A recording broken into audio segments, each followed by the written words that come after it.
Oh, that is cool. You could call it slinky, that's enough. And then it could also go like this. And what was the up there? Oh.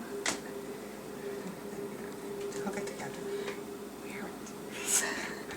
Hear it.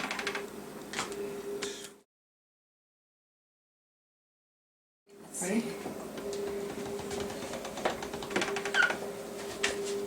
And then it goes under.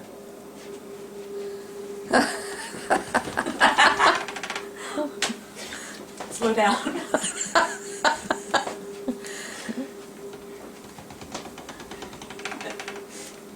Oh wait, it's twisting. There we go. Almost.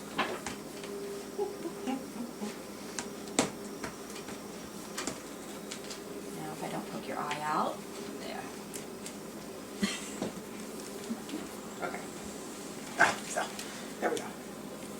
The next variation of the split ring technique, inspired by the Ndebele women of South Africa, and it's one long Skinner blend over white primo clay, 10 feet long, snaked and baked as a spiral, so that it can be wrapped around the neck, and in lots of different ways. You can loosen it up, you can make it tight. I'll bring it a little looser, bring it down a little more.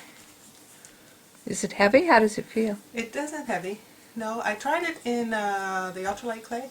Ultralight clay is not strong enough. Not strong enough in this thin. And so all the ends are very pinched, very thin, to give it a little more lightweight. It's got a center that's very, well, comparatively thicker than the edges, so that it's stronger in the center than it is on the edges. And are you going to keep working on this? Do you Yes. have some other ideas? Yeah, this is just the first, this is the prototype. And I've been wanting to do something with the clay that was more three-dimensional, had a more three-dimensional look to it, not so much flat, not so much working it with it as if it was wood or paper, but working with it as if it's a malleable material. So that color, sculptural color, like Pierre Lopez talks about it, wanting to do something that you can push and pull it around and turn it into something that has some form. So the bracelet ends up having, just on its own, it can be a thing. So it can sit, it can be sculpture, it can be wearable, and then also, of course, playing with the color. In this case, it's a Skinner blend, but who knows where it'll go.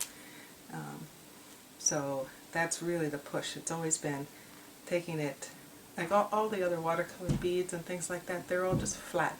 They don't have any real dimension that takes advantage of what the clay can do. And the clay is colorful and... Clay is colorful and malleable and flexible and has a lot of the properties of metal, except I would never want to work in metal. There's not enough color. A lot of times it's as if it's a canvas, which is fine to use it that way. I just want to take it and do something more sculptural. Yeah. What's really inspiring me right now is light and shadow, and trying to just look harder to see what influences the color as shadow, and really understand it a little bit better, because there's so many factors. So again, it's about an exploration, about understanding. This watercolor technique, when it gets washed and pinched, it brings up the light and shadow on it. As it pinches, it gets lighter, and as it's thicker, it's darker.